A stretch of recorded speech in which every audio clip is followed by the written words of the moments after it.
தினமணியில் வந்து ஒரு ஆர்டிக்கல் போட்டுறாங்க. அதாவது என்னென்னா,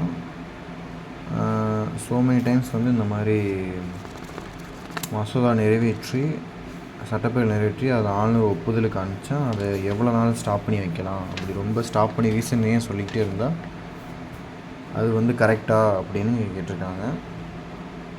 இங்கே அரசமைப்பு என்ன பெரிய பாதிப்பு தான் அமையாதா அப்படின்னு இந்த பக்கம் வந்தீங்கன்னா, அதே மசோதாவை இரண்டாவது முறையாக பேரவை நிறைவேற்றி அனுப்பினால் அதை மீண்டும் நிறுத்தி வைக்க ஆளுநருக்கு அதிகாரம் உள்ளதா அப்படின்னு கேட்டிருக்காங்க.